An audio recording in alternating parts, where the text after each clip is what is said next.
태풍 차바가 기록적인 강풍을 몰고 오면서 제주도와 경남 지역 곳곳에 피해가 속출했습니다. 부산과 울산에서는 태풍의 영향으로 3명이 숨지는 인명피해도 발생했습니다. 분양보증 심사가 강화되기 전 건설사들이 서둘러 분양 물량을 털어내고 있습니다. 특히 수도권에서만 전체 분양 물량의 70%가 쏟아지면서 미분양 우려가 커지고 있습니다. 정부의 대책에도 증가세가 꺾이질 않던 주택담보대출이 우리은행과 기업은행에서 2달째 줄어들었습니다. 하지만 일시적일 뿐 내년 초 다시 영업 목표를 늘리기 위해 주택담보대출 한도를 늘릴 것이란 전망도 나오고 있습니다. 개별 소비세 인하 종료 이후 국내에서 고전을 면치 못하고 있는 완성차 업체들이 파업 직격탄까지 맞으며 지난달 판매가 급감했습니다.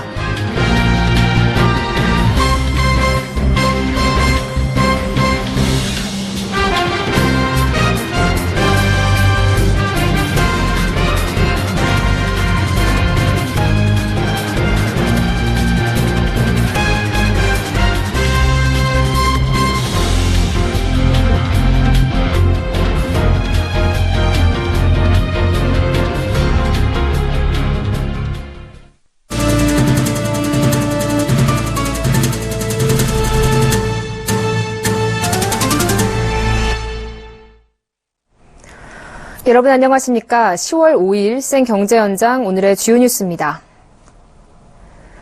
10월을 찾아온 태풍 차바가 기록적인 강풍을 몰고 오면서 제주도와 경남 지역 곳곳에 큰 피해를 입혔습니다. 기상청에 따르면 태풍 차바의 영향으로 오늘 제주에서 초속 47m의 최대 순간 풍속이 관측됐습니다. 이는 2003년 태풍 매미 이후 가장 강한 바람입니다. 한때 시간당 170mm가 넘는 폭우가 쏟아지면서 제주에서는 대형 크레인이 넘어지고 수만 가구의 정전이 발생했으며 신호등과 간판, 펜스 등이 파손되는 등 크고 작은 시설물 피해가 속출했습니다. 차바가 제주를 강타한 이후 오전 중 남해안을 따라 부산 쪽으로 북상하면서 부산 시내 곳곳에서는 침수와 강풍에 따른 붕괴 사고가 잇따랐습니다. 강풍의 영향으로 부산에서는 2명이 숨지고 1명이 실종되는 인명피해가 발생했습니다. 차바의 영향권에 든 울산에서도 물살에 휩쓸린 60대 남성이 숨지고 구조활동에 나선 소방대원이 실종되는 사고가 발생했고 현대자동차를 비롯해 10여 곳의 공장이 침수돼 조업이 일제히 중단됐습니다. 오늘 17일부터 미분양 리스크가 있는 전국 24곳의 분양 사업에 대한 보증 심사가 강화됩니다. 하지만 16일까지 사업계획 승인을 받은 사업장은 제외되는 만큼 시행사와 건설사들은 미리 승인을 받고 올해 막바지 물량 털이에 나서고 있는 모습입니다. 정창신 기자가 취재했습니다. 부동산 114에 따르면 이달 전국 아파트 분양 물량은 총 96,855가구로 집계됐습니다. 10월 기준으로 16년 만에 최대치입니다. 특히 수도권에서 전체 물량의 70%에 달하는 67,516가구가 집중됐습니다. 수도권에 분양 물량이 몰린 것은 오는 17일부터 주택도시보증공사의 분양 보증이 강화되기 때문입니다. 주택도시보증공사는 지난달 인천 연수구와 경기 평택 등 전국 24곳을 미분양 관리 지역으로 지정했는데 이 중 33% 이상이 수도권 지역입니다. 앞으로 이곳에서 분양 사업을 하는 사업자는 분양보증 예비심사로 사업성을 평가받고 본심사를 받도록 절차가 강화됩니다. 여기에 분양보증 신청 때 지사심사와 본사심사를 모두 거쳐야 합니다. 하지만 16일까지 사업계획 승인을 받은 사업장은 예비심사 대상에서 제외됩니다. 건설사들이 서둘러 분양에 나서는 이유입니다. 수도권에서 분양 물량이 쏟아지자 일부 지역에선 미분양 우려의 목소리가 커지고 있습니다. 일주 지역 같은 경우에는 미분양이 늘 거예요. 그 대신 서울 가까운 지역이라든가 강남 접근성이 좋은 지역은 상대적으로 미분양이 그리 늘지 않을 걸로 보입니다. 다만 입주가 많아지기 때문에 입주에 대한 가격 조정은 있어 보이고요. 실제로 국토교통부 미분양 현황에 따르면 8월 말 기준 전국 미분양은 62,562가구입니다. 이 중 경기, 인천 등 수도권 미분양은 21,356가구에 달합니다. 전국 미분양의 34% 이상이 수도권에 집중됐다는 얘기입니다. 서울경제TV 정창신입니다. 우리은행과 기업은행의 주택담보대출 잔액이 2달 연속 감소했습니다. 정부의 가계부채 대책 효과가 나타나기 시작했다는 시각도 있지만 영업 목표를 일찌감치 채운 은행들이 일시적으로 정부 정책에 따르는 듯한 모습을 보일 뿐이라는 지적도 나옵니다. 하반기 들어 가산금리를 높이거나 한도를 줄였지만 내년 초에는 다시 주택담보대출 늘리기에 나설 수 있다는 겁니다. 보도에 정훈규 기자입니다. 우리은행과 기업은행을 합한 주택담보대출 잔액이 지난 2달간 1조 5천억 원가량 감소했습니다. 정부 대책에도 증가세가 꺾이질 않던 주택담보대출이 두 은행을 시작으로 드디어 줄어들기 시작한 겁니다. 우리은행과 기업은행은 하반기 들어 한도를 줄이거나 은행의 마진 등이 포함된 가산금리를 높여 주택담보대출을 옥죄왔습니다. 한국은행의 기준금리 인하가 있던 지난 6월 우리은행의 변동금리 주택담보대출 가산금리는 평균 연 1.2%였는데 지난달에는 연 1.55%로 올랐습니다. 기업은행의 경우 같은 기간 평균 가산금리가 0.85%포인트 상승했습니다. 또 지난 7월에는 서울에 있는 5억 원짜리 아파트 기준 10%가량 대출 한도를 줄였습니다. 두 은행은 정부가 최대 주주이다 보니 당국의 주택담보대출 위험 경고에 더 적극적으로 대응한 것으로 보입니다. 하지만 지난해에도 하반기에만 리스크 관리를 내세워 대출을 옥죄한 바 있어 내년 초 다시 영업 확대에 나설 거란 전망도 나옵니다. 지난해 하반기 은행권에서는 올해와 같은 패턴으로 한도를 줄여 가계대출 증가 속도를 조절한 바 있습니다.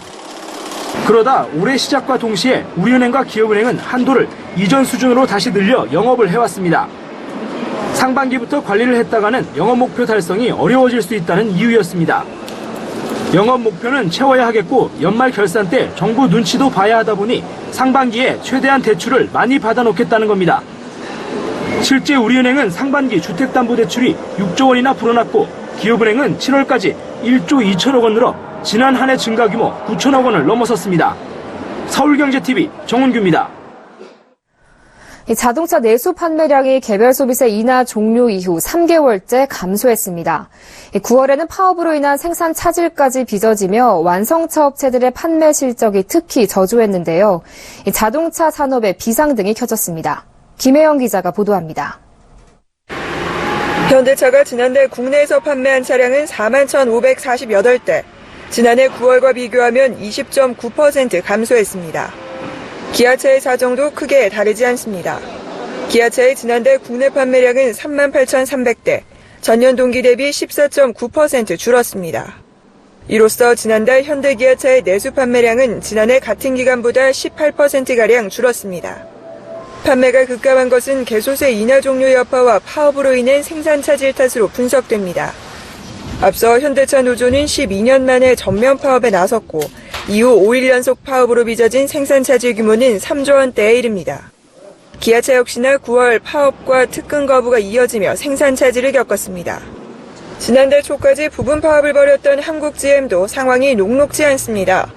지난 9월 14,078대를 판매해 전년 같은 기간보다 14.1% 줄었습니다. 업계에서 가장 빨리 교섭을 마친 쌍용차는 내수 판매가 1.2% 감소해 선방했고 파업을 벌이지 않은 르노 삼성자동차는 SM6와 QM6 신차 효과로 5개사 중 유일하게 내수 판매가 늘었습니다. 국산차 수출 전선도 비상입니다. 전년 동월 대비 자동차 수출 감소폭이 계속 확대되고 있습니다. 한편 올해 1월에서 8월 우리나라 자동차 수출량은 1년 전보다 14.4%나 줄어 멕시코의 자동차 수출 3위 자리마저 내줬습니다. 서울경제TV 김혜영입니다. 금융당국이 보험사의 상품 자율화를 허용한 지 1년 정도 지났는데요. 최근 보험업계에서는 그동안 볼 수 없었던 독창적인 보험 상품들이 연이어 출시되고 있습니다. 앵커 리포트입니다. 올 들어 보험업계에 다양한 보험 상품들이 쏟아지고 있습니다. 지난해 10월 금융당국이 보험사 스스로 보험 상품을 설계하고 가격을 정할 수 있도록 사전 규제들을 풀어주면서 붕어빵 상품 일색이던 보험업계에 이색 상품들이 하나둘 출시되고 있습니다. 한방보험은 그동안 보험사들이 손해율 상승을 우려해 출시를 꺼리던 상품입니다.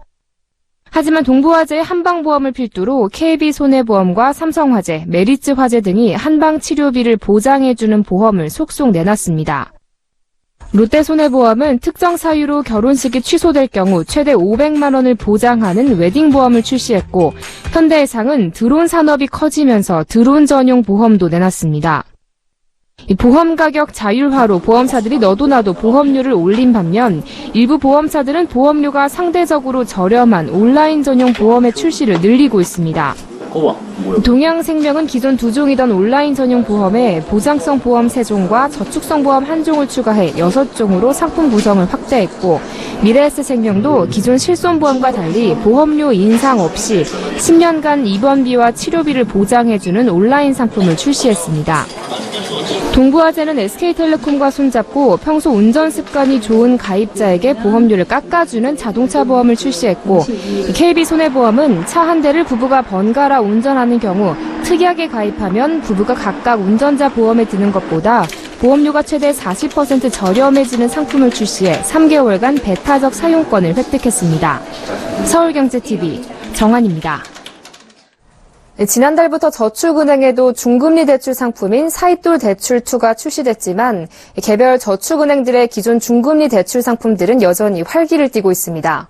사이돌2의 불안정한 대출 승인율 때문에 상대적으로 안정된 기존 대출 상품을 찾는 사람들이 많기 때문인데요. 최근엔 이러한 수요를 잡기 위해 대환대출 상품을 새롭게 출시한 저축은행도 있습니다. 김성훈 기자가 취재했습니다.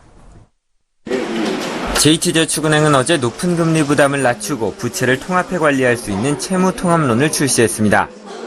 채무통합론은 연 15에서 30%대 고금리 신용대출을 이용 중인 직장인 등을 대상으로 여러 건의 기존 고금리 대출을 하나의 채무통합론 계좌로 통합해 관리할 수 있게 해주는 상품입니다. 고금리 대출 이용 고객이 채무통합론으로 갈아탈 경우 최소 3%포인트의 금리 인하 효과를 볼 수 있습니다.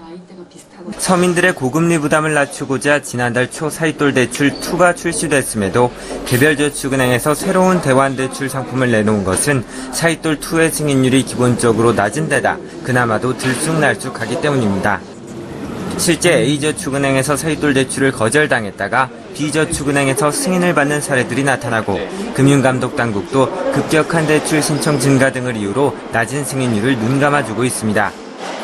상황이 이렇다 보니 개별저축은행의 기존 중금리 대출 상품의 인기는 여전히 높습니다.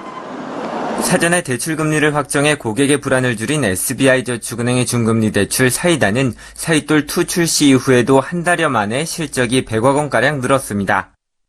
웰컴저축은행의 중금리 대출 10 역시 머신러닝을 이용한 빅데이터 분석으로 안정적인 대출 승인율을 보이며 9월 한 달간 약 100억 원의 실적을 올렸습니다. 지난 2014년엔 정부가 햇살론 보증 비율을 95%에서 90%로 낮추면서 햇살론 대환대출을 받기 어려워진 것도 기존 중금리 대출로 수요가 몰리는 이유 중 하나입니다. 서울경제TV 김성훈입니다.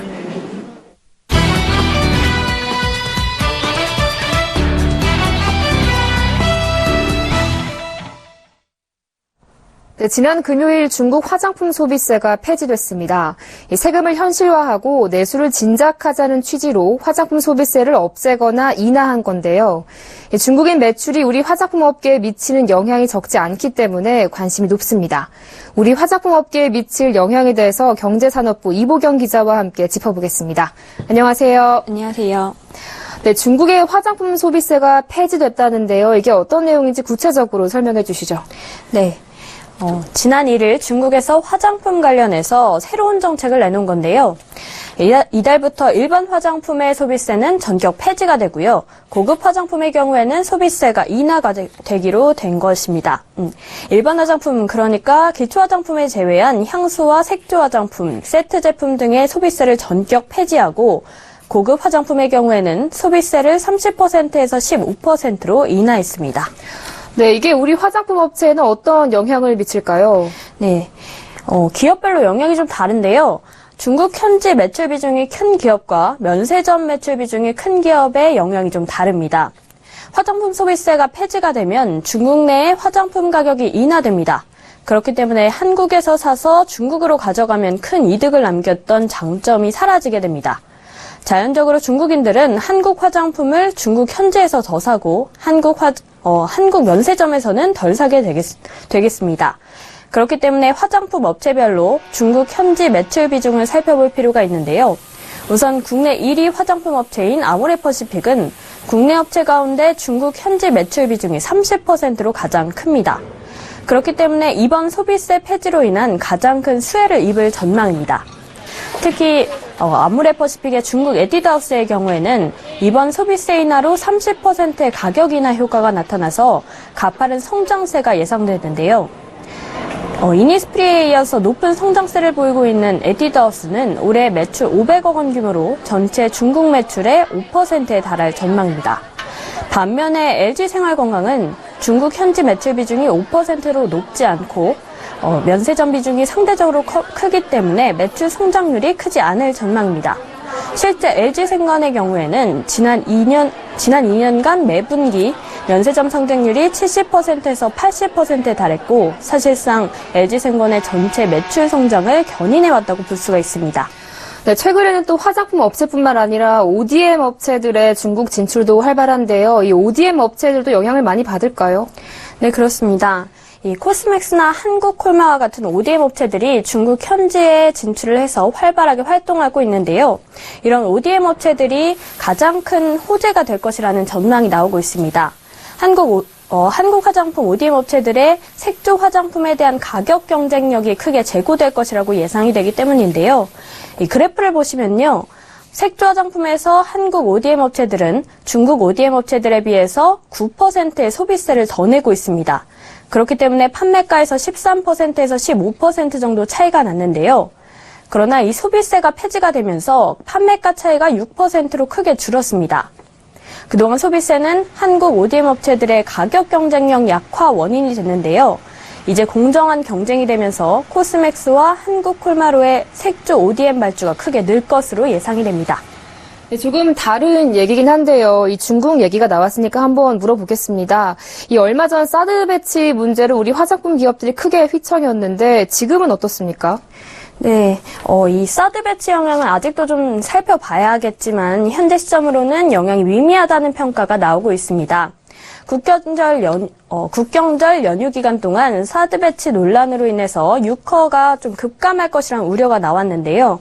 이와는 달리 명동을 비롯한 주요 번화가에는 유커들이 점령하다시피 하는 모습을 보였습니다. 또 문화체육관광부에 따르면 지난 9월 한 달간 한국을 방문한 중국인 관광객 수는 61만 명으로 사드 배치 결정 악재에도 불구하고 오히려 증가한 것으로 나타났습니다. 네, 이 중국 화장품 소비세 폐지가 우리 화장품 업계에 미칠 영향에 대해서 알아봤습니다. 지금까지 경제산업부 이보경 기자와 함께했습니다. 오늘 말씀 잘 들었습니다. 고맙습니다.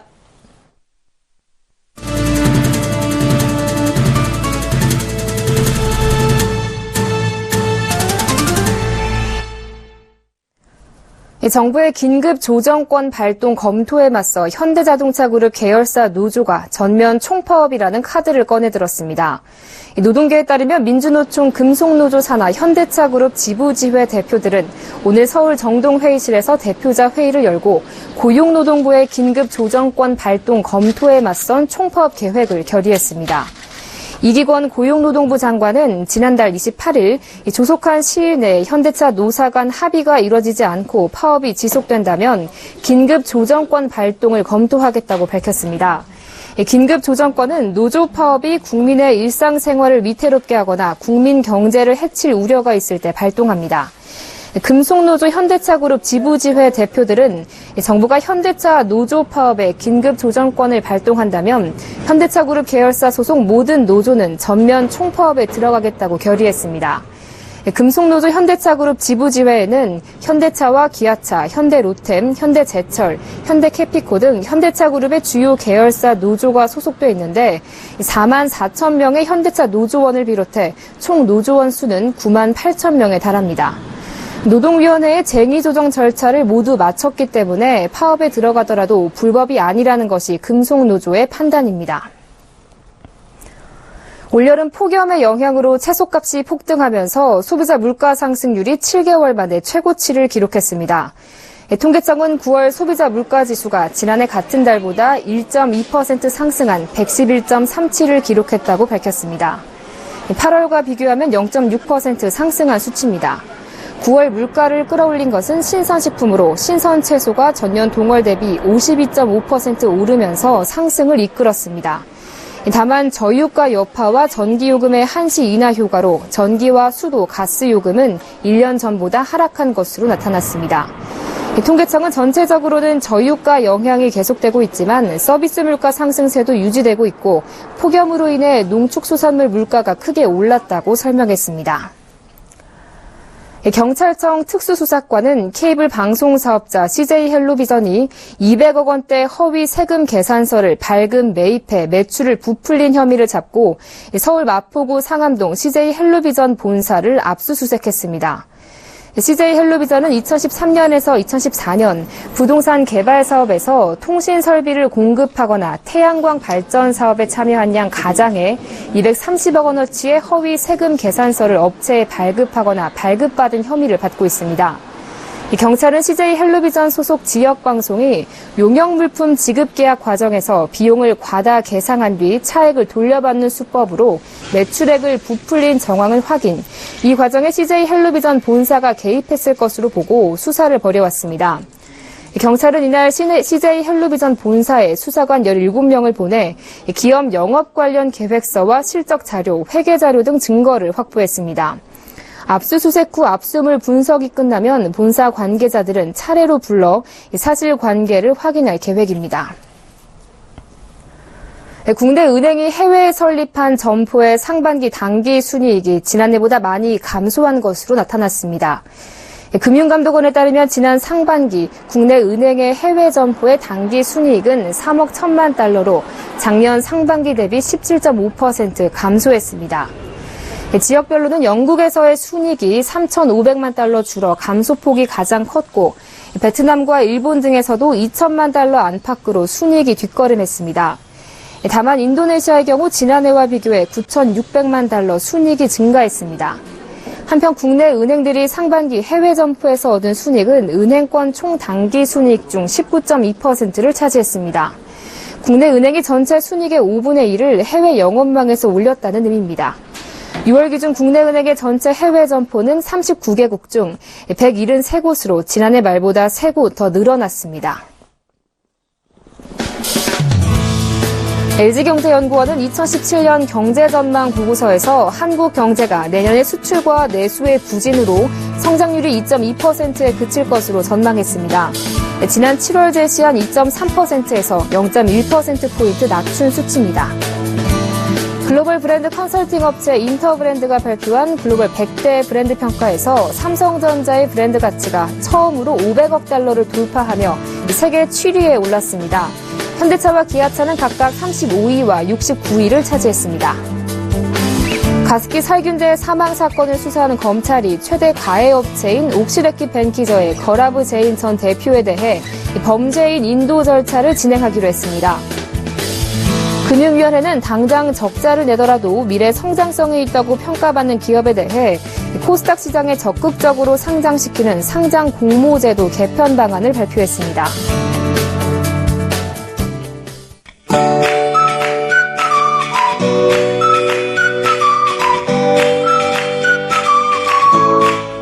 안녕하세요. K웨더 라이프스타일 예보 윤지향입니다. 18호 태풍 차바는 오늘 오전 부산에 상륙한 뒤 부산 동쪽 해상으로 빠져나가면서 현재 동해 남부 해상을 지나고 있습니다. 우리나라는 태풍의 영향에서 벗어나고 있고요. 비도 대부분 그쳤습니다. 내륙에 내려졌던 태풍특보는 모두 해제됐습니다. 하지만 오늘 밤까지는 강한 바람에 계속해서 주의하셔야겠습니다. 현재 동해 남부 해상에 태풍경보가, 동해 중부 먼 바다에 태풍주의보가 내려져 있고요. 그 밖에 동해와 남해상에 풍랑특보가 발효 중인데요. 남해와 동해상을 중심으로 매우 높은 파고에 유의하셔야겠습니다. 내일은 전국 대부분 지방에 맑은 하늘이 드러나겠습니다. 다만 동풍의 영향을 받는 강원 영동과 경북 동해안 지방은 낮 동안 비가 오겠는데요. 비의 양은 5mm 미만으로 적겠습니다. 내일은 중국 북동지방에 위치한 고기압의 영향을 받겠고요. 대기 흐름이 원활할 것으로 보여 미세먼지 농도는 보통 단계로 예상합니다. 자세한 지역별 날씨는 나절 예보로 알아보겠습니다. 중부지방 대체로 맑겠습니다. 아침 기온 서울 14도, 춘천 13도, 낮 기온 서울과 대전 24도로 예상됩니다. 동해안 지방은 오전부터 오후 사이에 비가 조금 오겠습니다. 한낮에 강릉 19도에 머물러 서늘하겠습니다. 남부지방 맑은 하늘이 예상됩니다. 낮 기온 광주 28도, 대구와 부산 26도로 오늘보다 높겠습니다. 물결은 동해상에서 최고 4m로 높게 일다가 점차 낮아지겠습니다. 금요일과 토요일 사이에는 충청 이남 지방에 비가 올 것으로 보이고요. 서울을 포함한 중북부 지방은 구름만 많겠습니다. 날씨였습니다.